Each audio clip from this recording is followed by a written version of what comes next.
Hello students, welcome to Surya law academy.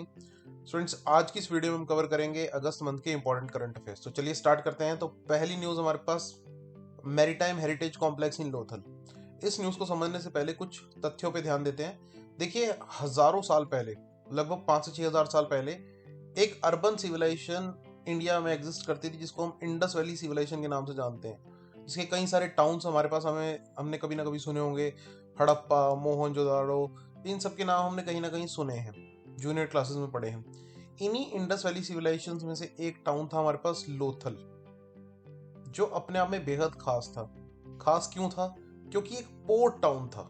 ठीक है, ये एक पोर्ट टाउन था। यहाँ पर एक पूरा का पूरा बंदरगाह हुआ करता था जिसके थ्रू व्यापार हुआ करता था। तो आप समझ के चलिए कि हजारों साल पहले हमारे जो एंसेस्टर्स थे वो शिप बिल्डिंग जानते थे। वो जानते थे कि कैसे शिप को बनाया जाता है, और उन्होंने एक पोर्ट को, आर्टिफिशियल पोर्ट को यहाँ पर डेवलप किया हुआ था जिसके थ्रू व्यापार होता था। ठीक है, कहाँ पर था ये? लोथल, गुजरात में। और लोथल का गुजराती लैंग्वेज में मतलब होता है द माउंड ऑफ डेड। ठीक है, तो यहाँ पर सरकार ने कुछ साल पहले एक डिसीजन लिया कि इसी जगह पर बनाया जाएगा मैरीटाइम हेरिटेज कॉम्प्लेक्स, और ये एशिया का biggest under water marine museum होगा और एक नेवल म्यूजियम भी होगा। तो ये बनाने की बात हुई। अभी हाल ही के दिनों में एक न्यूज आई है कि वियतनाम ने इंडिया के साथ पार्टनर बनने की बात की है इस कॉम्प्लेक्स के लिए। तो वियतनाम जो है इसमें इंडिया को एक तरह से हेल्प करेगा, इस सब को बनाने में इंडिया के साथ रहेगा। तो पेपर पॉइंट ऑफ व्यू से आपको दो चार क्वेश्चंस यहाँ पर पता चल गए। पहला क्वेश्चन तो कि इंडस वैली सिविलाइजेशन का इकलौता पोर्ट टाउन कौन सा था? वो था लोथल, जिसका गुजराती में मतलब होता है द माउंड ऑफ डेड। और यहीं पर बन रहा है हमारे पास मैरीटाइम हेरिटेज कॉम्प्लेक्स, जो कि आने वाले टाइम में एशिया का biggest under water marine museum भी होगा। नेक्स्ट हमारे पास, India became the second largest aluminium producer. बड़ी अच्छी खबर है। देखिए, एल्यूमिनियम की बात करते हैं पहले तो। एल्यूमिनियम किससे एक्सट्रैक्ट किया जाता है? हमारे पास एक बॉक्साइट नाम का ओर होता है। ठीक है, बॉक्साइट नाम का ओर है, और उससे हमारे पास मिलता है मेनली एल्यूमिनियम।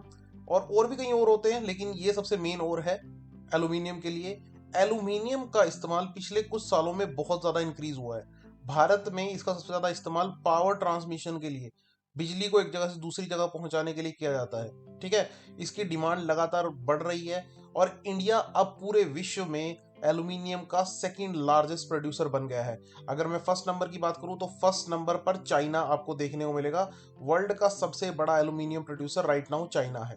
ठीक है, लेकिन वर्ल्ड में एल्यूमिनियम की एक और खास बात है कि दूसरा सबसे ज्यादा यूज होने वाला मेटल है ग्लोबली। सबसे ज्यादा वर्ल्ड में मेटल कौन सा यूज होता है? No doubt iron. ठीक है, आयरन वो मेटल है जो विश्व में सबसे ज्यादा यूज होता है, और आयरन का सबसे बड़ा विश्व में नंबर वन प्रोड्यूसर है ऑस्ट्रेलिया। जब आयरन की बात होगी तो आयरन का विश्व में सबसे बड़ा प्रोड्यूसर है ऑस्ट्रेलिया। और जब बात होती है एल्यूमिनियम की तो एल्यूमिनियम का सबसे बड़ा प्रोड्यूसर है चाइना। आयरन की बात करें तो इंडिया आयरन के केस में फोर्थ लार्जेस्ट प्रोड्यूसर है आयरन ओर का। ठीक है, तो ये कुछ पॉइंट्स हैं जो आपने याद रखने हैं।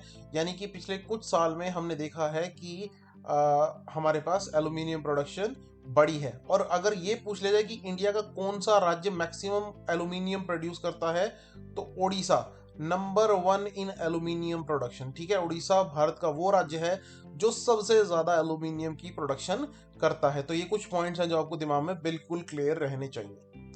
नेक्स्ट हमारे पास ग्लोबल ट्रेडिशनल मेडिसिन सेंटर। देखिए, हजारों सालों से इंसान अपनी बीमारियों का इलाज करता आया है। एलोपैथी की बात करें तो हमारे पास ये तो अभी कुछ 400-500 साल से इवॉल्व हुई है, लेकिन हजारों साल से लोग ट्रेडिशनल सिस्टम से अपना इलाज करते आए हैं। तो अगर हम देखें, इस ट्रेडिशनल मेडिसिन का एक पूरा का पूरा structured system world wide available नहीं है। लेकिन WHO यानी कि वर्ल्ड हेल्थ ऑर्गेनाइजेशन चाहता है कि इन ट्रेडिशनल मेडिसिन का एक स्ट्रक्चर्ड सिस्टम सामने आए। तो इसके लिए WHO वर्ल्ड हेल्थ ऑर्गेनाइजेशन ने डिसाइड किया था कि global traditional medicine centre, that is GTMC, खोला जाएगा। और ये कहाँ खोला जाएगा? ये भारत में खोला जाएगा, जामनगर गुजरात में। जी हाँ, जामनगर गुजरात में खोला जाएगा global traditional medicine centre by WHO world health organization के द्वारा। अब हर चीज के लिए फंडिंग की जरूरत होती है, तो इसके लिए पैसा कहाँ से आएगा? इसके लिए इंडिया जो है वो $85 मिलियन अपनी तरफ से देगा, और भी कई संस्थाएं आगे आई हैं जो फंडिंग दे रही हैं। इसका मेन ऑब्जेक्टिव क्या रहेगा? इसका मेन ऑब्जेक्टिव रहेगा कि हमारे पास traditional complementary and integrative medicine जो है उसको इम्प्रूव करना for global health and wellbeing. Bharat में जो ट्रेडिशनल मेडिसिन है, ध्यान से सुनिएगा, भारत में जो ट्रेडिशनल मेडिसिन है उसको प्रमोट करने के लिए एक अलग से मंत्रालय, मिनिस्ट्री काम करती है, that is ministry of Ayush. ठीक है, भारत में ट्रेडिशनल मेडिसिन को प्रमोट करने के लिए आयुष काम करता है, जिसकी फुल फॉर्म है Ayurveda, yoga, naturopathy, Unani, Siddha and homeopathy. अब इनमें से ज्यादातर नाम के साथ आप फेमिलियर होंगे, जैसे आयुर्वेदा हो गया, योगा हो गया, नेचुरोपैथी, यूनानी मेडिसिन भी हम सुनते हैं, होम्योपैथी भी हम सुनते हैं। ये थोड़ा सा हो सकता है आपने पहली बार सुना हो सिद्धा। तो सिद्धा क्या है, आपको बता दूं कि तमिलनाडु और कि उसके आसपास के केरला वाले कुछ एरियाज में जो आदिवासी लोग हुआ करते थे, उन्होंने एक पूरा well developed medicine system create किया था, जिसमें वो ज्यादातर जो जड़ी बूटियां होती हैं, जो रूट्स होती हैं, उसका इस्तेमाल करके ज्यादातर बीमारी को ठीक करते हैं। That is known to be Siddha system. तो इसको भी हमारे पास आयुष का पार्ट रखा गया है। So Ayush stand for Ayurveda, yoga, naturopathy, Unani, Siddha and homeopathy. Traditional way of medicine है और इसको प्रमोट करने के लिए भारत में काम करता है मिनिस्ट्री ऑफ आयुष। तो ये सारे पॉइंट्स आपको पता होने चाहिए। WHO हमारे पास याद रखिएगा, ये ऑपरेट करता है जिनीवा, स्विट्जरलैंड से, और टेड्रोस एडनॉम इसके करंट डायरेक्टर जनरल हैं। वर्ल्ड में ज्यादातर डिजीज को टैकल करना, उसके रिगार्डिंग एडवाइजरी जारी करना, ये सब भी WHO का काम रहता है। ओके, नेक्स्ट हमारे पास global agriculture export in 2023। Last year में एग्रीकल्चर को लेकर जो एक्सपोर्ट हुए हैं उसको लेकर एक पूरी रिपोर्ट जारी हुई है। अब देखिए, इसमें बड़ी इंटरेस्टिंग बात की गई। इसमें कहा गया कि इंडिया ने 2023 में एग्रीकल्चर रिलेटेड जो एक्सपोर्ट किए उसमें विश्व में वो 8th नंबर पे रहा। India 8th largest exporter of agriculture products world wide. सवाल ही उठता है, पहले नंबर पे कौन रहा? तो पहले नंबर पे रहा यूरोपियन यूनियन, जो आपको मैंने बताया हुआ है पिछले लेक्चर्स में कि 17 नेशंस मिलकर यहाँ पर एक ग्रुप में काम करती हैं। तो उनका एक ग्रुप है जो नंबर 1 पोजीशन पे रहा, टॉप पोजीशन पे रहा इन terms of agriculture products export. Second number पे रहा यूएस। ठीक है, इंडिया रहा 8th नंबर पे। ऑल दो इंडिया का एक्सपोर्ट 2022 से कंपैरेटिवली गिरा है, लेकिन स्टिल इंडिया 8th नंबर पर है। इसके रीजन क्या है? एक्सपोर्ट आप देखिए कि हमारे पास एक्सपोर्ट में ड्रॉप क्यों आया? क्योंकि एक तो इंडिया ने शुगर के एक्सपोर्ट को बैन कर दिया है। देखिए, इंडिया नो डाउट वर्ल्ड में सबसे बड़े शुगर प्रोड्यूसर में से एक है, लेकिन शुगर की कंजप्शन भारत में बहुत ज्यादा है। कई बार ऐसा होता है कि एक्सपोर्ट इतना ज्यादा शुगर का हो जाता है कि देश में शॉर्टेज हो जाती है, देश में कमी हो जाती है। तो इस चीज को ध्यान में रखते हुए सरकार ने बोला कि शुगर का एक्सपोर्ट नहीं होगा। तो शुगर का एक्सपोर्ट नहीं होगा तो ऑब्वियसली एक्सपोर्ट थोड़ा कम होगा, एग्रीकल्चर एक्सपोर्ट। इसके अलावा नॉन बासमती राइस एक्सपोर्ट को भी सरकार ने बैन कर दिया है। जो टूटा हुआ चावल या जो लो ग्रेड चावल होता है वो एक्सपोर्ट नहीं होगा, केवल बासमती राइस एक्सपोर्ट होगा। क्योंकि कई बार क्या होता है कि राइस की भी भारत में शॉर्टेज हो सकती है। तो इसके चलते गवर्नमेंट ने कुछ डिसीजन लिए थे। इसके चलते हमारा जो एग्रीकल्चर ओवरऑल एक्सपोर्ट है वो थोड़ा कम हुआ है 2022 के कंपैरेटिवली, लेकिन still we are the 8th largest exporter of agriculture products. Number 1 position पे याद रखिएगा यूरोपियन यूनियन, सेकंड पे हमारे पास यूएसए। नेक्स्ट हमारे पास तरंग शक्ति 2024। देखिए, हमारे पास एक एयरफोर्स एक्सरसाइज कंडक्ट की गई। अब ये एयरफोर्स एक्सरसाइज होती क्या है, ये सब हुआ क्या है, आइए इसको समझने की कोशिश करते हैं। एक्चुअली क्या है कि हमारी आर्मी, नेवी, एयरफोर्स हमेशा चाहती है कि वॉर लाइक सिचुएशन के लिए वो रेडी रहे। तो इसी के लिए हमारी इंडियन एयरफोर्स ने यूएस के द्वारा, यूएस हर साल रेड फ्लैग एक्सरसाइज कंडक्ट करता है, यूएस की एयरफोर्स कंडक्ट करती है, उससे इंस्पिरेशन लेते हुए यहाँ पर पहली बार कंडक्ट की तरंग शक्ति नाम से एक एयरफोर्स एक्सरसाइज। इसमें आप देखिएगा बहुत सारी कंट्रीज के एयरफोर्स पायलट्स को बुलाया गया था और अपने आप में एक ह्यूमंगस एक्सरसाइज थी ये, और इंडियन एयरफोर्स के द्वारा ये कंडक्ट की गई। इसके अंदर इंडिया के अलग अलग फाइटर प्लेन, सुखोई 30, तेजस, इन सब ने पार्टिसिपेट किया। इसके अलावा प्रचंड, ध्रुव और रुद्रा हेलीकॉप्टर्स ने भी पार्टिसिपेट किया। ये एक्सरसाइज 2 जगह पे कंडक्ट की गई, एक तो हमारे पास सुलूर तमिलनाडु में याद रखिएगा, और दूसरा है जोधपुर राजस्थान। 2 जगह पे कंडक्ट की गई और काफी सारी कंट्रीज, इवन यूएस, यूके, काफी सारी कंट्रीज के पायलट्स यहाँ पर हमें पार्टिसिपेट करते हुए दिखाई दिए। सो इंडियन एयरफोर्स की जब मैं बात करता हूँ, याद रखिएगा इंडियन एयरफोर्स जो है वो 8 अक्टूबर को, 8th ऑफ अक्टूबर को हर साल मनाती है air force day, Indian air force day. क्योंकि 8 अक्टूबर 1932 को, 8 अक्टूबर 1932 को एयरफोर्स को एस्टेब्लिश किया गया था। तो इसीलिए हर साल 8 अक्टूबर को मनाया जाता है इंडियन एयरफोर्स डे। और एयरफोर्स को लीड करते हैं एयर चीफ मार्शल, याद रखिएगा, Vivek Ram Chaudhari. Is the current, याद रखिएगा, Vivek Ram Chaudhari is the current air chief marshal. ये एयर चीफ मार्शल की पोजीशन पर राइट नाउ है। ठीक है, तो ये कुछ पॉइंट्स है जो आपने याद रखने हैं। और 2 जगह पर ये एक्सरसाइज कंडक्ट की गई, सुलूर तमिलनाडु एंड जोधपुर राजस्थान। नेक्स्ट हमारे पास एक्सियोम मिशन 4 AX4। अब ये क्या है, ये न्यूज को थोड़ा डिटेल में समझेंगे, ध्यान से समझिएगा। पहली बात तो हमारे पास एक प्राइवेट स्पेस कंपनी है यूएस की, एक्सियोम स्पेस। इसका एक प्रोजेक्ट था जिसमें ये क्या कर रहे हैं, इसमें ये 4 लोगों को, 4 प्राइवेट एस्ट्रोनॉट्स को हमारे पास स्पेस में भेज रहे हैं। इसके लिए रॉकेट यूज किया जाएगा स्पेसएक्स का। स्पेसएक्स अगेन यूएस की प्राइवेट स्पेस कंपनी, और इसको लीड कौन कर रहे हैं, बेसिकली ये कंपनी जो थी वो एलन मस्क के द्वारा शुरू की गई थी, जो वर्ल्ड के सबसे रिचेस्ट लोगों में से एक हैं। तो ये कंपनी जो है वो फाल्कन 9 रॉकेट का यूज करती है, जो रीयूजेबल रॉकेट है। जी हाँ, फाल्कन 9 इसका एक रीयूजेबल रॉकेट है, इससे लॉन्चिंग काफी सस्ती हो जाती है। तो एक्सियोम स्पेस ने इसके साथ कॉन्ट्रैक्ट किया था ताकि लॉन्चिंग की जा सके। अब हो क्या रहा है, ध्यान से सुनिएगा। हमारे जो 2 इंडियन एयरफोर्स के पर्सन हैं, शुभांशु शुक्ला और प्रसंत बालकृष्णन, ये एक्सियोम 4 मिशन का पार्ट रहेंगे। एक्सियोम 4 मिशन का पार्ट बनने के बाद अब इनकी ट्रेनिंग यूएसए में होगी और इनको स्पेस प्रोग्राम के लिए तैयार किया जाएगा।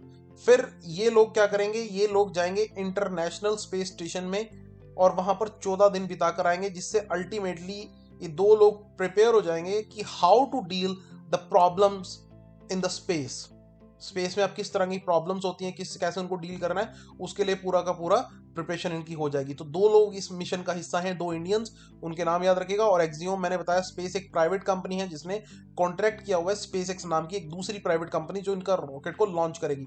ट्रेनिंग के लिए नासा के इक्विपमेंट्स की हेल्प लेंगे। ओके, चलिए नेक्स्ट हमारे पास नेक्स्ट न्यूज की तरफ चलते हैं। अब एक और चीज मैं आपको बताना चाहूंगा कि इंडिया अभी आने वाले टाइम में एक टारगेट लेकर चल रहा है कि हमने ह्यूमंस को स्पेस में सेंड आउट करना है, और उसके लिए जो मिशन एग्जीक्यूट होगा, ये मैं पिछले वीडियोस में बता भी चुका हूँ। गगनयान नाम का एक मिशन इसरो एग्जीक्यूट करेगा, जिसमें अपने एस्ट्रोनॉट्स को वो स्पेस में सेंड करेगा। ओके, नेक्स्ट हमारे पास Tata group semiconductor facility in Assam. देखिए, आज की डेट में अगर वर्ल्ड में सबसे कोई तेजी से उभरती इंडस्ट्री है तो वह सेमीकंडक्टर इंडस्ट्री। आपने अभी सुना होगा पिछले कुछ समय में एक कंपनी ऐसी है जो वर्ल्ड की टॉप कंपनीज में से इन टर्म्स ऑफ मार्केट वैल्यू बन उभर कर सामने आई है, निवीडिया। तो हमारे पास यानी कि अगर आप थोड़ा सा ध्यान दें तो निवीडिया कंपनी हो गई या ऐसी कोई कंपनी होगी जो सेमीकंडक्टर या चिप डिजाइनिंग को लेकर डील करती है, तो उन्होंने पिछले कुछ समय में काफी पैसा कमाया है। तो सेमीकंडक्टर इंडस्ट्री एक ऐसी इंडस्ट्री है जो तेजी से बूम कर रही है। तो टाटा ग्रुप इस सब में अब देश की हेल्प करना चाहता है, क्योंकि देश को सेमीकंडक्टर इंडस्ट्री की बहुत ज़्यादा रिक्वायरमेंट है। और यहाँ पर देखिए कि असम में 27,000 करोड़ की लागत से एक प्लांट स्टार्ट किया गया है, जो कि हमारे पास 15 बिलियन चिप्स बनाएगा, सेमीकंडक्टर चिप बनाएगा। देखिए, सेमीकंडक्टर मटेरियल में हम सिलिकॉन का इस्तेमाल करते हैं जनरली, और इसमें पी टाइप और एन टाइप सेमीकंडक्टर जो हैं वो जनरली बनाए जाते हैं। फिर उसके अलावा हमारे पास कॉम्प्लेक्स चिप्स डिजाइनिंग का काम भी किया जाता है। यहाँ पर जो टाटा ग्रुप के चेयरमैन है एन चंद्रशेखरन ने बताया कि उनकी एक अप्रोच चल रही है, टाटा ग्रुप जो है आने वाले टाइम में और बहुत बड़े लेवल पर सेमीकंडक्टर सेक्टर में निवेश करेगा।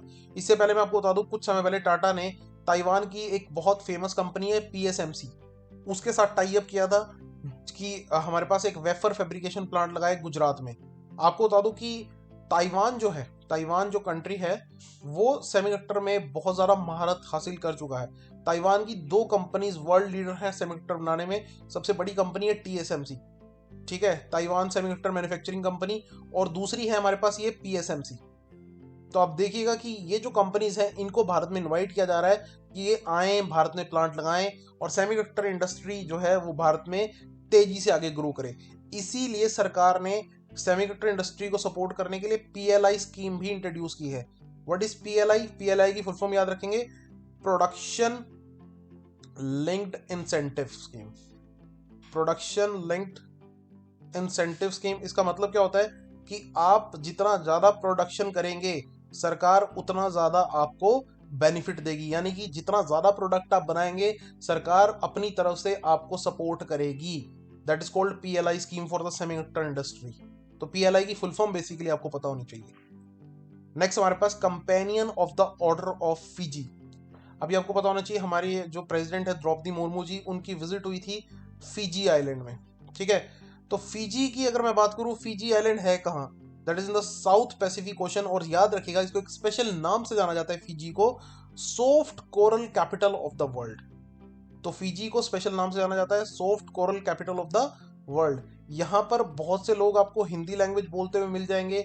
यहाँ पर बहुत से लोग आपको ऐसे मिलेंगे जो हिंदू कल्चर से कनेक्टेड है कहीं ना कहीं, क्योंकि आज से बहुत समय पहले जब ब्रिटिश रूल इंडिया में चलता था तो इन वर्कर्स को हमारे पास इन वर्कर्स को एक कॉन्ट्रैक्ट के थ्रू, एक एग्रीमेंट के थ्रू फिजी लेकर गए थे ब्रिटिशर्स। और इसके लिए एक टर्म यूज होती थी गिरमित्या। गिरमितिया जो है वो गिरमिट शब्द से बना है जिसका मतलब होता है एग्रीमेंट। तो यहाँ पर बहुत सारे इंडियंस जो थे वो वहां जाकर परमानेंटली सेटल हो गए और वहीं रह गए। और आज की डेट में एक इंडियन कल्चर इन्फ्लुएंस आपको फिजी में देखने को मिलेगा। अभी हुआ क्या कि फिजी में प्रेसिडेंट द्रौपदी मुर्मू की विजिट हुई और फिजी ने अपना हाईएस्ट सिविलियन ऑनर जो कि है हमारे पास companion of the order of Fiji, वो हमारे पास दिया प्रेसिडेंट द्रौपदी मुर्मू जी को। साथ ही इसके साथ याद दिलाना चाहूंगा कि तैमूर लेस्ते एक और कंट्री है, एक बहुत छोटी सी कंट्री जहां पर प्रेसिडेंट की विजिट हुई और यहाँ पर भी इन्हें हाईएस्ट सिविलियन अवार्ड जो है तैमूर लेस्ते का प्रदान किया गया। तो यहाँ पर दो कंट्रीज ने हमारे प्रेसिडेंट को, ठीक है, अभी याद कीजिए पिछले महीने अगर हम बात करें जुलाई मंथ में, तो रशिया ने प्राइम मिनिस्टर को, इंडियन प्राइम मिनिस्टर को अपना हाईएस्ट सिविलियन अवार्ड दिया था। तो ये कंफ्यूज नहीं होना, कहाँ प्रेसिडेंट को हाईएस्ट सिविलियन अवार्ड मिला है, कहाँ प्राइम मिनिस्टर को मिला है। तो कुछ कंट्रीज ने प्रेसिडेंट को दिया है, कुछ ने प्राइम मिनिस्टर को दिया है। कंट्रीज कौन कौन से हैं, किसको कौन सा अवार्ड मिला है, ये याद रखना जरूरी है। नेक्स्ट हमारे पास कमास टाइफून व्हीकल फॉर एलएसी। अब आप देखिए कि हमारी जो लाइन ऑफ एक्चुअल कंट्रोल है, जो चाइना वाला बॉर्डर है, उसको सिक्योर करना इंडिया के लिए एक बहुत बड़ा चैलेंज है। और यहाँ पर आप देखिए कि जब हमारे पास 1962 की वॉर हुई थी, पहले तो आपको थोड़ा सा आईटीबीपी के बारे में बताना चाहूंगा। ठीक है, आईटीबीपी के बारे में जब आपको पता होगा तो आप कंसेप्ट को थोड़ा अच्छे से समझ पाओगे। ठीक है, सो आईटीबीपी की जब मैं बात करता हूँ तो ITBP Indo Tibetan border police नाम से पता चल रहा है कि कहीं ना कहीं ये जो चाइना की तरफ जो बॉर्डर है उसको सिक्योर करने के लिए बनाई गई एक पैरामिलिट्री बॉर्डर गार्डिंग फोर्स है। ठीक है, इसको बनाया कब गया था? 1962 में। आपको पता होगा 1962 में इंडिया चाइना वॉर हुई थी, उसके बाद आईटीबीपी को एस्टेब्लिश किया गया। याद रखिएगा आईटीबीपी काम करती है अंडर द होम मिनिस्ट्री। ये एक बहुत इंपॉर्टेंट बात है, under the ministry of home affairs ये काम करती है, डिफेंस मिनिस्ट्री के अंडर ये नहीं आती। ठीक है, it's one of the central armed police forces of India. India China border को ये गार्ड करती है। कहां से कहां तक? देखिए आपको दो पासेस यहां पर पता चले, काराकोरम पास है लद्दाख में, जेचपला पास है अरुणाचल प्रदेश में। ये पासेस के बारे में भी सवाल पूछ लिया जाता है। तो अब आईटीबीपी को सशक्त करने के लिए, उनको और पावरफुल बनाने के लिए कुछ व्हीकल्स आए हैं रशिया से। अब ये व्हीकल का नाम है कमाज टाइफून के, तो इसको कमाज के नाम से इन शॉर्ट जाना जा रहा है। ये व्हीकल जो हैं वो हमारे पास ट्रांसपोर्टेशन के लिए यूज किए जाएंगे ट्रूप्स की, क्योंकि इन व्हीकल्स के ऊपर ना तो माइंस का कोई असर होगा, किसी ने माइन लगा दिया, बम ब्लास्ट कर दिया, कोई व्हीकल पे असर नहीं होगा। और ये व्हीकल बुलेट प्रूफ है, बहुत हद तक सेफ्टी स्टैंडर्ड्स को हमारे पास अचीव कर चुके हैं। तो ये व्हीकल्स हमारे पास आईटीबीपी को दिए जाएंगे। तो आईटीबीपी जैसा कि मैंने बताया कि हमारे पास इंडिया चाइना बॉर्डर के लिए मेनली काम करती है और कई बार इसे नक्सलाइट एरियाज में भी भेजा जाता है कि ताकि सिस्टम को कंट्रोल किया जा सके। याद रखिएगा इसके जो डायरेक्टर जनरल हैं वो है राहुल रसगोत्रा। ठीक है, Rahul Rasgotra is the current director general of ITBP. ठीक है, जब मैं लेक्चर रिकॉर्ड कर रहा हूं, और 1962 में हमारे पास आईटीबीपी को एस्टेब्लिश किया गया था। नेक्स्ट हमारे पास बांग्लादेश इंटरिम गवर्नमेंट। अभी आपको पता होगा कि बांग्लादेश में क्या हुआ है कि कू हुआ है, बांग्लादेश में तख्ता पलट हुआ है। शेख हसीना यहाँ पर प्राइम मिनिस्टर थी, इनको देश छोड़कर भागना पड़ा और अब यहाँ पर कोई सरकार नहीं है, तो एक इंटरिम गवर्नमेंट, अंतरिम सरकार बनाई गई है जिसको चलाएंगे मोहम्मद यूनिस, जो कि एक नोबेल प्राइज विनर हैं, फॉर्मर। इनको Nobel prize in economic sciences मिला था। ठीक है, तो ये सरकार को लीड करेंगे ऐसा बताया जा रहा है। इंडिया के लिए अच्छी खबर नहीं है, क्योंकि शेख हसीना जब तक पावर में थी तो इन्होंने काउंटर टेररिज्म को लेकर बहुत अच्छा काम किया। आपने देखा होगा कि बांग्लादेश के साथ इंडिया अपना लॉन्गेस्ट लैंड बॉर्डर शेयर करता है। पहला सवाल तो आप यहां पर याद रखेंगे कि बांग्लादेश के साथ इंडिया का लॉन्गेस्ट लैंड बॉर्डर है, ठीक है। और यहां से अगर टेररिज्म हो तो इंडिया उस चीज को झेल नहीं पाएगा। तो हमने ये चिंता जाहिर की थी शेख हसीना के साथ, और उन्होंने बहुत अच्छे से इस चीज को टैकल किया। टेररिज्म की प्रॉब्लम ऑलमोस्ट इन्होंने खत्म कर दी थी। इसके अलावा इंडिया के साथ कई सारे कॉन्ट्रैक्ट्स, कई सारे प्रोजेक्ट्स ऑन गोइंग थे। आपको बता दूं कि इंडिया की जो अडानी पावर है वो लगातार बांग्लादेश को बिजली सप्लाई कर रही थी, और भी बहुत सारे प्रोजेक्ट्स ऑन गोइंग चल रहे थे। लेकिन अब सब ये चीज़ें जो है वो किस डायरेक्शन में जाएंगी वी डोंट नो, ठीक है। और इवन बांग्लादेश के लिए भी काफ़ी बेनिफिट था जब तक शेख हसीना थी, क्योंकि बांग्लादेश वर्ल्ड का लीडिंग क्लोथिंग सप्लायर बन गया था। अगर आप यूरोप, यूएस और किसी भी अच्छे डेवलप्ड कंट्री में चले जाएं तो आपको मेड इन बांग्लादेश क्लोथ वहां पर आसानी से मिल जाएंगे। अब इंडिया के लिए कुछ और चीजें भी हैं जो आपको पता होनी चाहिए। वो क्या कि इंडिया और बांग्लादेश जो है वो 54 कॉमन रिवर्स शेयर करते हैं, और इसमें से गंगा और खुशियार रिवर को लेकर हमारे समझौते हो चुके हैं, लेकिन कुछ रिवर्स को लेकर अभी भी डिस्प्यूट है, जिसमें तीस्ता रिवर एक मेन रिवर है। तो आपसे पेपर में सवाल पूछा जा सकता है कि तीस्ता रिवर को लेकर इंडिया का डिस्प्यूट किस कंट्री के साथ है। So that is with Bangladesh, ठीक है।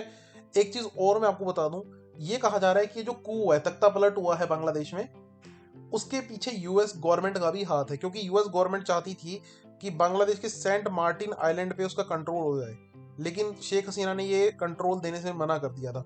तो आपको यहाँ पर यह भी याद रखना है कि सेंट मार्टिन आइलैंड अभी न्यूज में थे। ये सेंट मार्टिन आइलैंड किस देश के कंट्रोल में है, ऐसा सवाल आपसे पूछा जा सकता है। So that is under the control of Bangladesh. Next हमारे पास Haryana ground breaking MSP policy, बहुत इंपॉर्टेंट न्यूज है हमारे पास, ध्यान से समझिएगा। देखिए, किसानों को हर क्रॉप के लिए एमएसपी नहीं मिलता। What is MSP? पहले तो फुल फॉर्म पता होनी चाहिए, मिनिमम सपोर्ट प्राइस। सरकार कुछ फसलों के लिए एमएसपी निर्धारित करती है। जैसे मान लीजिए अगर वीट है तो वीट के लिए सरकार एमएसपी निर्धारित करती है। तो इसका मतलब क्या होता है कि किसान जब भी वीट उगाएगा, किसान जब भी वीट की प्रोडक्शन करेगा, तो किसान को ये चीज कंफर्म है कि उसे लॉस नहीं होगा, उसे कुछ मिनिमम इनकम होगी ही होगी, और वो मिनिमम रेट सरकार तय करती है, ठीक है। तो अब यहाँ पर हरियाणा एक ऐसा राज्य बना है, यहाँ के जो चीफ मिनिस्टर नायब सिंह, उन्होंने डिसाइड किया है कि हरियाणा जो है हर फसल पे, हरियाणा सरकार हर फसल पे एमएसपी देगी। ऐसा करने वाला हरियाणा देश का पहला राज्य बना है। ऑल्दो पंजाब के चीफ मिनिस्टर भगवंत मान ने प्रॉमिस किया था इलेक्शन से पहले कि वो एमएसपी देंगे हर फसल पे, लेकिन ऐसा अभी तक नहीं हो पाया, और ये होता हुआ दिखाई भी नहीं दे रहा। पंजाब की बात करें तो ये एमएसपी जो होता है, ये कौन डिसाइड करता है कि इस फसल पे कितना एमएसपी मिलेगा? सो that is decided on the recommendation of, decide तो ऑब्वियसली गवर्नमेंट करती है, लेकिन किसकी रिकमेंडेशन पे? Commission for agriculture cost and prices, CACP की रिकमेंडेशन पे। लेकिन आप देखेंगे किसान अभी भी भारत में बहुत ज़्यादा प्रॉब्लम में है, बहुत ज़्यादा स्ट्रेस में है। किसान की हालत कुछ ज़्यादा अच्छी नहीं है, और किसान बार बार प्रोटेस्ट करते हैं। आपने देखा होगा दिल्ली में कई बार प्रदर्शन वगैरह चलते हैं। किसान ज़्यादातर यहाँ पर डिमांड करते हैं कि स्वामीनाथन कमीशन की रिकमेंडेशंस को लागू किया जाए। अब सवाल ये उठता है कि स्वामीनाथन कमीशन की रिकमेंडेशन क्या है जिनको किसान बार बार बोलते हैं कि लागू किया जाए? तो यहाँ पर स्वामीनाथन कमीशन ने क्या कहा कि एमएसपी हमेशा कितना हो, 50% higher than the weightage average cost of production. देखिए, कॉस्ट ऑफ प्रोडक्शन क्या होती है कि मान लीजिए किसान ने कोई भी फसल उगाई, तो उसके लिए किसान ने कुछ अपनी तरफ से पैसा खर्च किया, जो कॉस्ट ऑफ प्रोडक्शन है, बीज का, खाद का, पानी का, लेबर का, तो वो कॉस्ट ऑफ प्रोडक्शन है। तो स्वामीनाथन रिपोर्ट ये बोलती थी कि कॉस्ट ऑफ प्रोडक्शन से 50% ज्यादा एमएसपी हो, लेकिन सरकार इतना पैसा नहीं देती। तो यहाँ पर स्वामीनाथन कमीशन का कहना था कि that must be C2 + 50। Here C2 is termed as the imputed cost of the capital and the rent on the land to the guarantee of 50% return। लेकिन अभी तक स्वामीनाथन कमीशन की रिपोर्ट प्रॉपरली लागू भारत में नहीं हो पाई है। ओके, नेक्स्ट हमारे पास एमपोक्स वायरस। तो मंकी पॉक्स वायरस का नाम जो है WHO ने चेंज करके एमपोक्स कर दिया है, ताकि कहीं ना कहीं जो स्टिग्मा है मंकीज की तरफ ना देखने को मिले। तो जनरली आपको पता होगा कि ये जो वायरस है वो अफ्रीकन कॉन्टिनेंट में हमें इसके केसेस देखने को मिल रहे हैं, और ये दो जीनोम्स में mpox genomes are divided into clades 1 and clade 2, ठीक है, जिसमें क्लेड 1 जो है उसमें ज़्यादातर मोर्टेलिटी के चांसेस रहते हैं। ये एक जूनोटिक डिसीज है। What is zoonotic disease? जो एनिमल से ह्यूमंस में ट्रांसमिट होती है और बाद में ह्यूमंस टू ह्यूमंस भी ट्रांसमिट हो सकती है, लेकिन जो एनिमल से ह्यूमन में ट्रांसमिट हो that is known to be zoonotic disease. Just like आपने कोविड के बारे में सुना होगा, तो कोविड भी एक जूनोटिक डिसीज थी, ठीक है। यहाँ पर एक टर्म बहुत ज्यादा आजकल यूज हो रही है, जीनोमिक एक्रोडियन। ये टर्म समझ लीजिए, इसके बारे में सवाल पूछा जा सकता है। That is the rhythmic expansion and contraction of size of virus genome, ठीक है, जो कि स्पेशली एमपॉक्स के केस में देखने को मिल रहा है।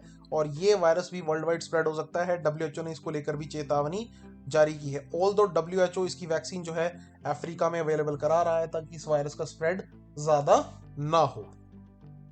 नेक्स्ट हमारे पास चाइना 1000 सेल्स। तो इस न्यूज को समझने से पहले मैं आपको एक कंसेप्ट समझाता हूं। अभी हमने थोड़ी देर पहले एक कंपनी की बात की थी, स्पेसएक्स, जो यूएस की एक प्राइवेट स्पेस कंपनी है जिसके ओनर हैं इलोन मस्क। तो इन्होंने क्या किया, इन्होंने एक प्रोजेक्ट शुरू किया स्टारलिंक के नाम से। अब ये स्टारलिंक क्या है, आइए इसको समझते हैं। तो स्टारलिंक में इन्होंने क्या किया, इन्होंने लगभग 5000 से ज्यादा, लगभग 5500 के करीब सैटेलाइट्स स्पेस में डिप्लॉय कर दिए। क्यों डिप्लॉय किए? इन सैटेलाइट से आपको मिलेगा इंटरनेट, हाई स्पीड इंटरनेट। और ये इंटरनेट कहाँ मिलेगा? आप विश्व के किसी भी कोने में, हर कोने में अवेलेबल रहेगा, irrespective of your area, high speed internet. तो आपको एक डिश लेनी है, आपको अपने आप को स्पेस के साथ एनरोल करना है और आपको हाई स्पीड इंटरनेट अवेलेबल रहेगा। ये सब चीज जो है वो बहुत फेमस हुई जब यूक्रेन वॉर स्टार्ट हुई, रशिया यूक्रेन वॉर। तो यूक्रेन को हमारे पास इंटरनेट फैसिलिटी अवेलेबल कराई स्टारलिंक ने फ्री ऑफ कॉस्ट। तो तब यहाँ पर ये काफी ज्यादा फेमस हुई, काफी ज्यादा इस चीज को लेकर बात हुई कि ये बहुत इंटरेस्टिंग चीज है और इससे जो स्पेसएक्स नाम की कंपनी है फ्यूचर में खूब प्रॉफिट कमाएगी। तो चाइना ने इस चीज को टैकल करने के लिए एक नया प्रोजेक्ट शुरू किया है 1000 सेल्स के नाम से, ठीक है। और इसको G60 कॉन्स्टेलेशन का नाम भी दिया गया है। इसमें क्या होगा, लो अर्थ ऑर्बिट में, लियो का मतलब होता है लो अर्थ ऑर्बिट में, ये जो सैटेलाइट से लॉन्च किए जाएंगे। और चाइना इससे किसको एक तरह से टैकल करने की कोशिश करेगा? स्टारलिंक को टैकल करने की कोशिश करेगा। सो लियो के बारे में याद रखिएगा। लियो सैटेलाइट्स कौन सी सैटेलाइट्स होती हैं? Operate at the altitude of 300 kilometre to 2000 kilometre from the earth surface. Okay, तो याद रखिएगा चाइना एक स्टारलिंक की तरह एक पूरा सिस्टम बना रहा है जिसका नाम दिया जाएगा 1000 cells. Okay, next, delimitation commission orders are immune.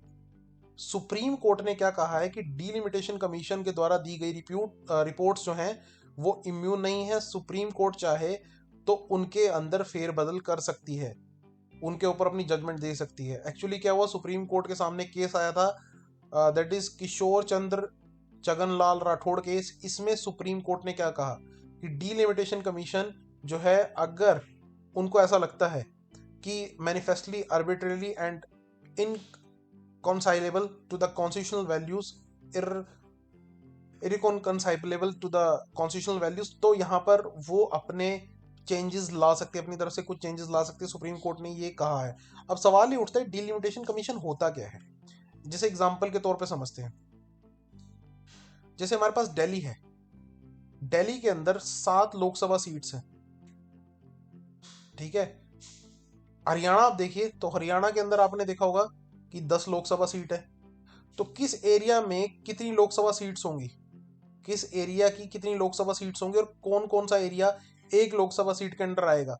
यार हमारे पास स्टेट असेंबली की इलेक्शन की जो सीट्स होती हैं उनके अंडर आएगा। कौन डिसाइड करता है? Delimitation commission. तो delimitation commission is the process of fixing the number of seats and the boundaries of the territorial constituencies in each state for Lok Sabha and legislative assemblies. अब तक भारत में 4 बार लिमिटेशन कमीशन बनाया गया है, याद रखिएगा 52, 63, 73 एंड 2002। ये सवाल आपसे पूछा जा सकता है। और डीलिमिटेशन कमीशन के बारे में बात की गई है आर्टिकल 82 में। आर्टिकल 82 कहता है delimitation is done by such authority and in such manner as parliament may by law determine. तो लेकिन ये जो है ये सुप्रीम कोर्ट की जुरिस्डिक्शन के अधीन रहेगा डीलिमिटेशन कमीशन। ये सुप्रीम कोर्ट ने अपनी लेटेस्ट जजमेंट में कहा है। केस याद रखिएगा, किशोर चंद्र छगनलाल राठौड़ केस, जिसके अंदर डीलिमिटेशन कमीशन को लेकर सुप्रीम कोर्ट ने जजमेंट पास की है। नेक्स्ट हमारे पास कवच 4.0 इन इंडियन रेलवे। अब ये क्या है बच्चों, देखो अगर दो ट्रेन सेम ट्रैक्स पे चल रही हैं, ठीक है, दो ट्रेन सेम ट्रैक पे चल रही है और आमने सामने एक दूसरे के आ जाएं, तो अगर इनका आपस में भिड़ंत हो जाए तो लाखों लोगों, हजारों लोगों की सॉरी डेथ हो सकती है, ठीक है। अब ऐसा ना हो तो उसको रोकने के लिए एक ऑटोमेटिक सिस्टम इंट्रोड्यूस किया गया था इंडियन रेलवे में, कवच। अब इसका एक नया वर्जन इंट्रोड्यूस किया जा रहा है। इसमें क्या होता है कि जब दो ट्रेन सेम ट्रैक पे आएंगी तो ऑटोमेटिकली बिना ड्राइवर के एक्नॉलेज किए ही ऑटोमेटिकली ब्रेक अप्लाई हो जाएगी। So Indian Railways is rolling out a tender for equipping 10,000 locomotives with Kavach 4.0।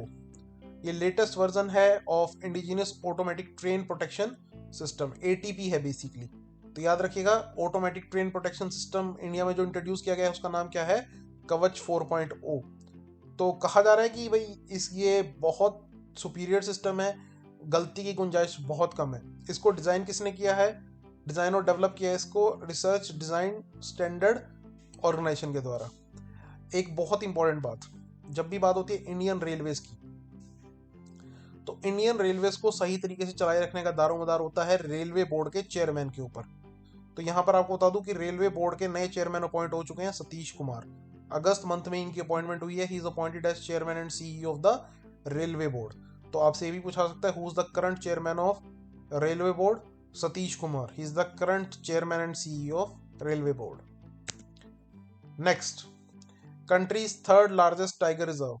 तो भाई छत्तीसगढ़ अपने यहाँ बनाने जा रहा है देश का तीसरा सबसे बड़ा टाइगर रिजर्व।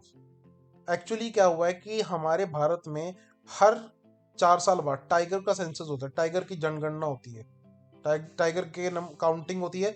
तो नेशनल टाइगर कंजर्वेशन अथॉरिटी द्वारा ही किया जाता है। तो पता चला कि छत्तीसगढ़ में टाइगर का नंबर कम हो रहा है। तो छत्तीसगढ़ ने डिसाइड किया कि अब वो एक चौथा टाइगर रिजर्व अपने यहाँ बनाएगा जो देश का तीसरा सबसे बड़ा टाइगर रिजर्व होगा। छत्तीसगढ़ में ऑलरेडी 3 टाइगर रिजर्व थे, लेकिन अब वो चौथा टाइगर रिजर्व बनाने जा रहा है, ठीक है। यानी कि अगर आप देखें, Achanakmar tiger reserve, Indravati tiger reserve, Udanti Sitanadi tiger reserve, ये ऑलरेडी थे। अब चौथा टाइगर रिजर्व यहाँ बनने जा रहा है। अगर हम बात करें देश का सबसे बड़ा टाइगर रिजर्व है in terms of area, Nagarjuna Sagar Srisailam tiger reserve Andhra Pradesh में। स्मॉलेस्ट है Orang tiger reserve in Assam in terms of area. अगर हम बात करें भारत के किस राज्य में मैक्सिमम टाइगर पॉपुलेशन है, हाँ जी याद रखिएगा, मैक्सिमम टाइगर पॉपुलेशन भारत के किस राज्य में आपको देखने को मिलेगी, एमपी, मध्य प्रदेश। और इसीलिए एमपी को टाइगर स्टेट ऑफ इंडिया भी कहा जाता है, ठीक है। Madhya Pradesh known to be the tiger state of India, और यहीं पर आपको देखने को मिलेगी मैक्सिमम टाइगर पॉपुलेशन। नेक्स्ट हमारे पास cabinet approve changes in PM Jeevan. अब ये पीएम जीवन क्या है, ध्यान से समझिएगा।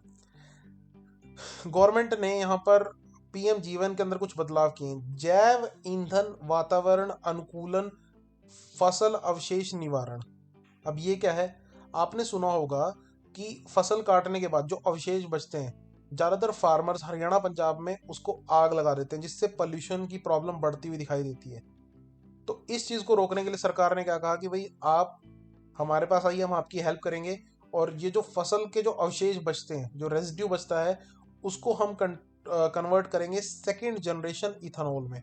अब ये सवाल उठता है, सेकेंड जनरेशन इथेनॉल क्या है। देखिए, इसको समझने के लिए आप नेक्स्ट स्लाइड पे आ जाए। देखो, जनरेशन ऑफ बायोफ्यूल, यहाँ पे हमने जनरेशन ऑफ बायोफ्यूल को समझना है। तो फर्स्ट जनरेशन बायोफ्यूल क्या होता है, जो एडिबल मटेरियल से बनता है। एडिबल मटेरियल जैसे कि फूड, जैसे आप लाइक शुगर केन ले लीजिए, आप मेज ले लीजिए, जिनको इंसान खा भी सकते हैं। तो उनसे जब आप इथेनॉल बनाते हो तो वो होता है फर्स्ट जनरेशन। जब आप नॉन एडिबल से, एग्रीकल्चर वेस्ट से बनाते हो, तो वो होता है सेकंड जनरेशन। जैसे कि जो स्ट्रॉ होता है, पराली वगैरह होती है, उससे जब आप बायोफ्यूल बना रहे हो, वो हम खा नहीं सकते, तो दैट इज सेकंड जनरेशन। जब आप एक्वेटिक बायोमास से, जैसे एल्गी हो गया, एल्गी से जब आप बायोफ्यूल बनाते हो तो वो होता है थर्ड जनरेशन। जब आप माइक्रो ऑर्गेनिज्म से बायोफ्यूल बनाओगे वो होता है फोर्थ जनरेशन। तो हम यहाँ पर, आप पहले तो आप न्यूज समझिए कि पीएम जीवन में हम किसके बारे में बात कर रहे हैं। पीएम जीवन स्कीम में हम बात कर रहे हैं सेकंड जनरेशन बायोफ्यूल के बारे में। इस सेकंड जनरेशन बायोफ्यूल का इस्तेमाल पहले तो मैन्युफैक्चरिंग करेंगे, इसका इस्तेमाल हम कहाँ करेंगे?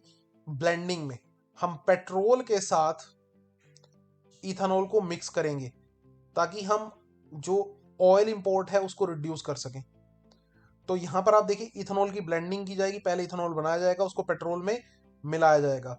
अभी ये 15% चल रहा है, लेकिन सरकार का टारगेट है कि इसको 20% लेके आए। तो ये भी क्वेश्चन आप याद रखिएगा कि 20% पेट्रोल में ब्लेंडिंग की जाएगी। टारगेट रखा है सरकार ने 2025-26 तक, ठीक है। और स्कीम का नाम याद रखिएगा, प्रधानमंत्री जीवन, फुल फॉर्म याद रखिएगा, जैव ईंधन वातावरण अनुकूल फसल अवशेष निवारण। ओके, नेक्स्ट हमारे पास news, Neel Kurinji flower in red list. अब ये न्यूज थोड़ी सी सैड न्यूज है।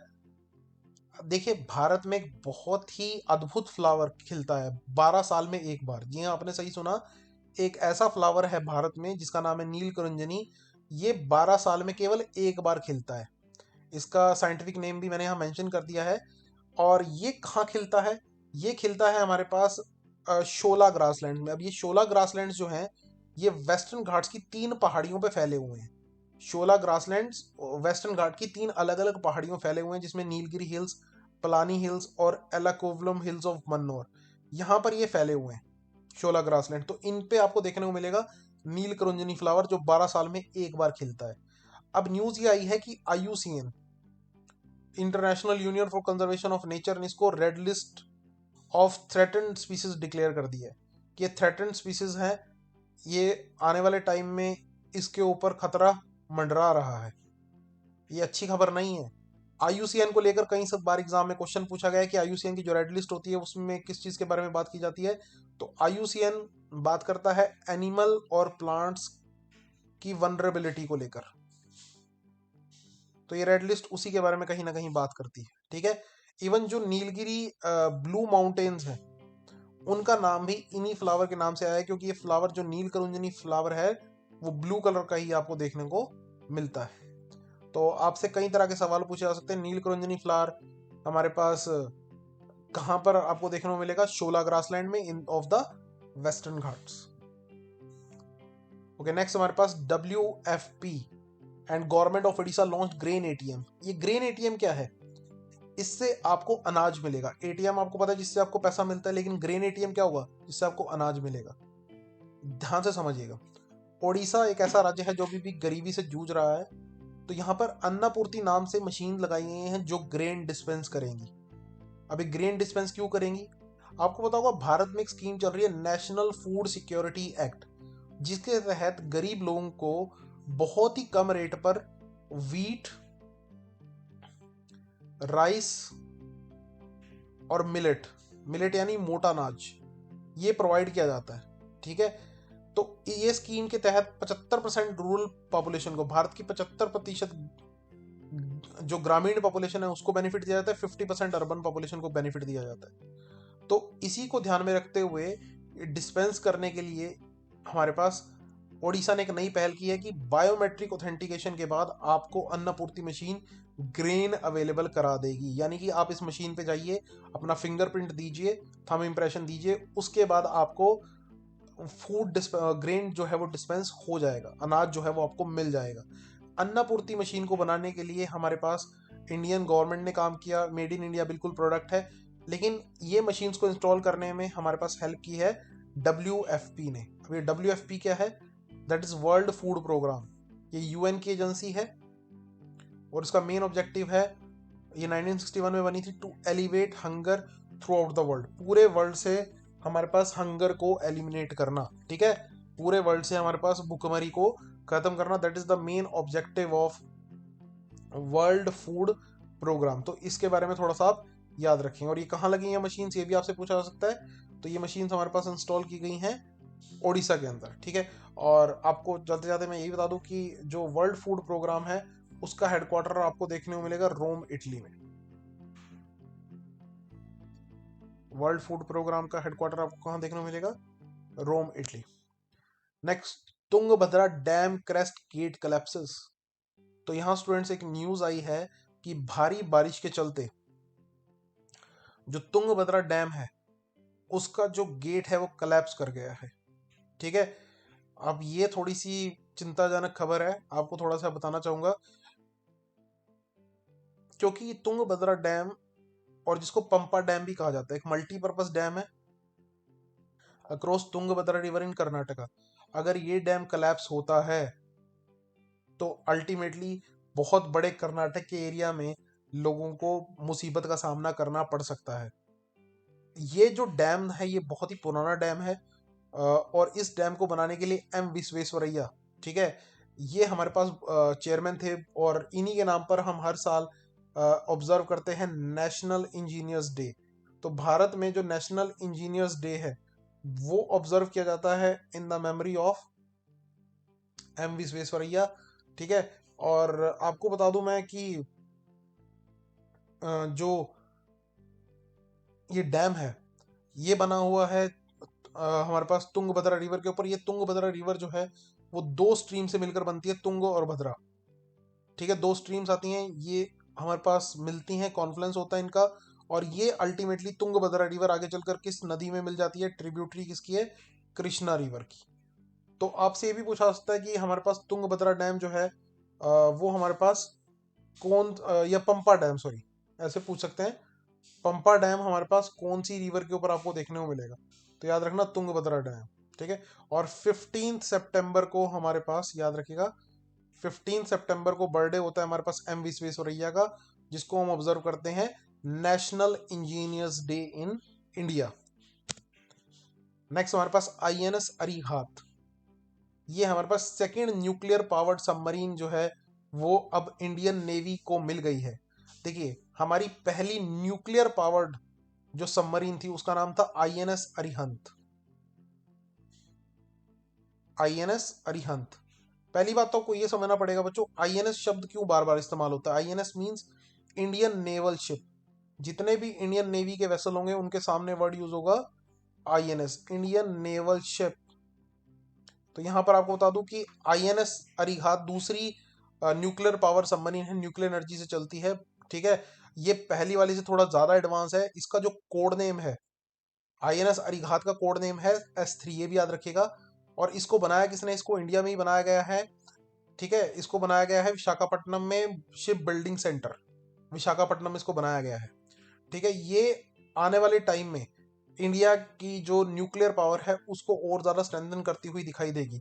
आपको ये भी चीज बता दूं कि थर्ड न्यूक्लियर सबमरीन भी हमारे पास अंडर कंस्ट्रक्शन है, जल्दी ही इसको हम अगले साल लॉन्च कर देंगे, जिसका नाम होगा आईएनएस अरिधमन, ठीक है। आईएनएस अरिधमन ये हमारे पास अगली सबमरीन होगी, और ये K4 मिसाइल्स को कैरी कर पाएंगी जो 3500 किलोमीटर की रेंज तक अपने टारगेट को हिट कर सकती हैं। नेक्स्ट हमारे पास वर्ल्ड ओल्डेस्ट सोलर कैलेंडर। तो वर्ल्ड का ओल्डेस्ट सोलर कैलेंडर हमारे पास देखने को मिला, डिस्कवर हुआ अभी, गोबेकली टेपे, ये एंशियंट साइट है टर्की में।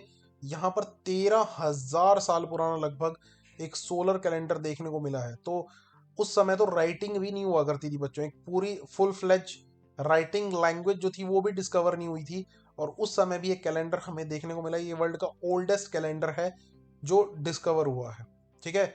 और यहाँ पर ये जो जिस साइट की बात हो रही है ये यूनेस्को वर्ल्ड हेरिटेज साइट है। राउंड ओवल और रेक्टेंगुलर मेगालिथिक स्ट्रक्चर्स ये कुछ हंटर्स ने खड़े किए थे, और इन्हीं के ऊपर अब ये डिस्कवरी हुई है वर्ल्ड के ओल्डेस्ट सोलर कैलेंडर की, जिसको लेकर आपसे सीधा सीधा सवाल पूछा जा सकता है। Okay, new director of enforcement directorate, ED. ED का नाम आपने बहुत सुना होगा। अभी इन्होंने दिल्ली के चीफ मिनिस्टर को गिरफ्तार किया था, और भी कई लोगों के ऊपर रेड वगैरह करते रहता है ईडी। तो नए इसके डायरेक्टर जनरल अपॉइंट हुए राहुल नवीन, अगले 2 सालों के लिए। जब मैं बात करता हूँ एनफोर्समेंट डायरेक्टरेट की, तो इसको हम director general of economic enforcement के नाम से भी जानते हैं। तो ये भी याद रखना, इसका मेन ऑब्जेक्टिव क्या है कि जो हमारे पास मनी लॉन्ड्रिंग है उसको प्रिवेंट करना, इलीगल चैनलाइजेशन ऑफ मनी को रोकना।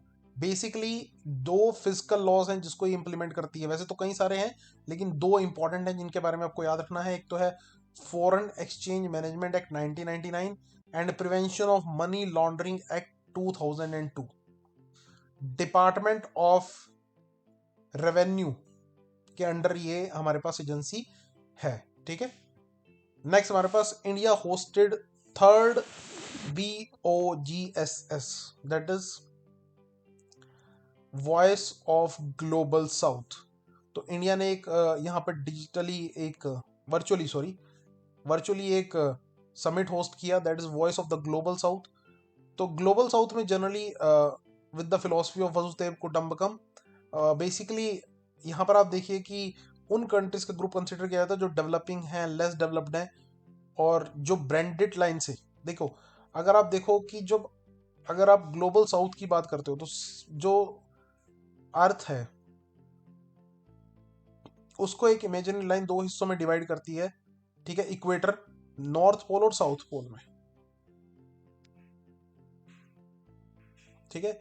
इक्वेटर जो है वो अर्थ को दो हिस्सों में डिवाइड करती है, इमेजिनरी लाइन है, नॉर्थ पोल और सॉरी पोल नहीं कहूंगा, नॉर्थ नदर्न हेमिस्फीयर और southern hemisphere, my apologies, northern hemisphere और सदर्न हेमिस्फीयर। तो जो नदर्न हेमिस्फीयर है उसमें हमारे पास रिच कंट्रीज हमें देखने को मिलेंगे, सदर्न हेमिस्फीयर में ज्यादातर अंडर डेवलप कंट्रीज, एक्सेप्ट अगर सदर्न हेमिस्फीयर में न्यूजीलैंड और ऑस्ट्रेलिया को छोड़ दो तो सदर्न हेमिस्फीयर में ज्यादातर आपको अंडर डेवलप्ड कंट्रीज देखने को मिलते हैं। तो इन्हीं की वॉइस बनना चाहता है इंडिया, इन्हीं की बात विश्व पे रखना चाहता है इंडिया, तो इनका लीडर बनना चाहता है इंडिया। तो इसीलिए हम हर साल, अभी आप देखो यहाँ पर 2023 में इंडिया ने 2 voice of global south summit खुद होस्ट किए थे। इस समिट में ऑल्दो इंडिया ने चाइना और पाकिस्तान को इनवाइट नहीं किया, ठीक है। तो इंडिया चाहता है कि जो अंडर डेवलप्ड कंट्रीज हैं जिनको हम ग्लोबल साउथ का नाम देते हैं, इनका लीडर जो है वो इंडिया को कंसीडर किया जाए, और इन कंट्रीज की अगर कोई भी बात विश्व के सामने रखनी है तो वो इंडिया सबके सामने रखे। ओके, नेक्स्ट हमारे पास ईयू नेचर रिस्टोरेशन लॉ।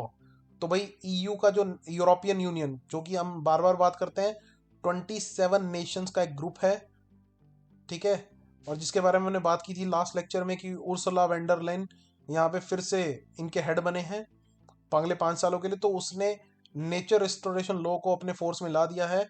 इसमें क्या target, legally binding target member country सामने रखे गए हैं। यहाँ पर 30% ऑफ terrestrial coastal and fresh water and drained peatland और मरीन इकोसिस्टम को रिस्टोर करना है 2030 तक। 25,000 kilometre of river to free flowing statues, और plant 3 billion additional trees plant करने से कुछ टारगेट इन्होंने रखे हैं। यूरोपियन यूनियन बहुत एम्बिशियस टारगेट लेकर चल रहा है एनवायरनमेंट को लेकर, और एक अच्छी चीज है, एक पॉजिटिव साइन है पूरे विश्व के लिए। तो यहाँ पर पहली बार यूरोपियन यूनियन ने ऐसा कोई लेजिस्लेशन पास किया है जो कि कंपल्शन है, लीगली बाइंडिंग है एनवायरनमेंट को लेकर, बेसिकली एनवायरनमेंट को लेकर। नेक्स्ट हमारे पास KPS4 nuclear power plant achieve full capacity. So जो काकरापुर एटॉमिक पावर स्टेशन है गुजरात में, इसने अपनी फुल कैपेसिटी अटेन कर ली है, दैट इज 700 मेगावाट। देखिए ये जो न्यूक्लियर रिएक्टर होते हैं वो न्यूक्लियर फिजन के प्रिंसिपल पर चलते हैं, न्यूक्लियर फिजन के प्रिंसिपल पर चलते हैं। न्यूक्लियर फिजन क्या होता है, यहाँ पर एक single nucleus of atom split into 2 और मोर स्मॉलर न्यूक्लियाई, एक बड़ा एटम 2 स्मॉलर न्यूक्लियाई में टूटता है और साथ में कुछ एनर्जी निकलती है, और इसी को बोलते हैं न्यूक्लियर फिजन रिएक्शन, और इसी के थ्रू हम इलेक्ट्रिसिटी प्रोड्यूस करते हैं। भारत में एटॉमिक एनर्जी का इस्तेमाल के बारे में बात होनी शुरू हुई थी 1940s के दशक में, और फिर 1948 में एस्टेब्लिश हुआ एटॉमिक एनर्जी कमीशन, और इस सब में एक व्यक्ति की बहुत अहम भूमिका रही, होमी जहांगीर भाभा, जिनको कहा जाता है father of Indian nuclear programme, ठीक है। तो इंडिया का टारगेट है कि आने वाले टाइम में नए न्यूक्लियर पावर प्लांट एस्टेब्लिश किए जाएं, और ये क्यों, ताकि इंडिया एटलीस्ट 50% से ज़्यादा अपनी इलेक्ट्रिसिटी नॉन फॉसिल सोर्सेज से अटेन कर सके 2030 से पहले, जो कि इंडिया ने कमिटमेंट दी है। इंडिया ने यूनाइटेड नेशन को कमिटमेंट दी है कि इंडिया जो है 50% अपनी इलेक्ट्रिसिटी प्रोड्यूस करेगा from non fossil sources by 2030। अभी इंडिया में 50% से ज़्यादा इलेक्ट्रिसिटी कोयले से प्रोड्यूस होती है, थर्मल पावर प्लांट्स बनाते हैं, और थर्मल पावर प्लांट्स में हम जनरली कोयला बर्न कर रहे हैं, ठीक है। तो उससे हमने धीरे धीरे चीज़ों को शिफ्ट करना है, ठीक है। आपसे पेपर में पूछा जा सकता है कि काकरापुर एटॉमिक पावर स्टेशन अभी न्यूज़ में था, ये भारत में कौन से राज्य में है, so that is in the state of Gujarat. Next हमारे पास 5 years ऑफ जल जीवन मिशन। तो जल जीवन मिशन ने अपने 5 साल पूरे कर लिए हैं, क्या था जल जीवन मिशन? इसका ऑब्जेक्टिव था to provide tap drinking water to every household, tap drinking water. और कितना? 55 लीटर पानी पर कैपिटा पर डे, पर प्रति व्यक्ति प्रतिदिन 55 लीटर पानी अवेलेबल कराया जाए। ये बहुत इंपॉर्टेंट बात थी। 2019 में स्कीम को लॉन्च किया गया था और अब इसके 5 साल पूरे हो चुके हैं। ठीक है, कहा जा रहा है कि इसने भारत में 3.23 करोड़ से 15 करोड़ घरों तक टैप वाटर कवरेज जो है वो पहुंचा दी है। पहले हमारे पास केवल 3 करोड़ घरों में टैप वाटर कवरेज थी, अब 15 करोड़ घरों में टैप वाटर कवरेज है इस मिशन के बाद। भारत के 8 राज्य और 3 यूनियन टेरिटरी ऐसे हैं जहां पर 100% कवरेज हो चुकी है। तो यानी कि स्कीम ने ग्राउंड लेवल पर काम किया है। और इस स्कीम में ये भी कहा गया था कि जो हमारे पास जो मेंबर होंगे village water and sanitation committee के, उसमें हाफ मेंबर मिनिमम वुमेन होने चाहिए। तो वुमेन की पार्टिसिपेशन भी यहाँ पर इंश्योर की गई थी। तो क्वेश्चंस याद रखिएगा कि जल जीवन मिशन का ऑब्जेक्टिव क्या था? To provide tap drinking water to every household in India and also provide 55 litre of water per capita per day. Next हमारे पास India celebrated first national space day. तो देश ने मनाया है 23 अगस्त को पहला अपना नेशनल स्पेस डे। क्यों? क्योंकि इसी दिन हमारा चंद्रयान मिशन 3 सक्सेसफुली एग्जीक्यूट हुआ था और हमने सॉफ्ट लैंडिंग कराई थी मून के सरफेस पे। मून के सरफेस पे विक्रम लैंडर और हमारे पास प्रज्ञान रोवर एक रोबोट था जिसकी प्रॉपरली लैंडिंग हुई। और जहां पर ये लैंडिंग हुई उस पॉइंट को नाम दिया गया शिव शक्ति पॉइंट।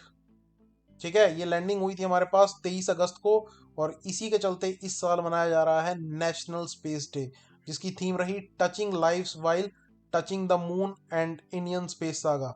तो इंडिया पहला ऐसा कंट्री बना जिसने मून के साउथ पोलर रीजन पर लैंड करा था। India became the first country to do so and fourth country in the world to land on the surface of moon.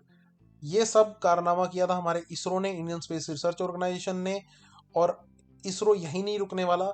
आप देखिए इसरो के फ्यूचर में मिशन जो है, एक तो लूनर पोलर एक्सप्लोरेशन मिशन है, मून को लेकर एक दूसरा मिशन। और इसरो चाहता है कि अपना खुद का इंडिया का एक स्पेस स्टेशन हो जिसका नाम होगा भारतीय अंतरिक्ष स्टेशन। 2035 तक इसको एस्टेब्लिश करने का टारगेट रखा गया है। इसके अलावा हमने एक बहुत बड़ा सपना देखा है। हमारा सपना है कि इंडियन एस्ट्रोनॉट जो हैं वो मून के सरफेस पे लैंड करे और ये हम अचीव कर पाए 2040 तक। तो ये थे स्टूडेंट्स अगस्त मंथ के इंपॉर्टेंट करंट अफेयर्स। उम्मीद करता हूँ आपको सब समझ आया होगा। मिलते हैं नेक्स्ट वीडियो में। Thank you students and God bless you all.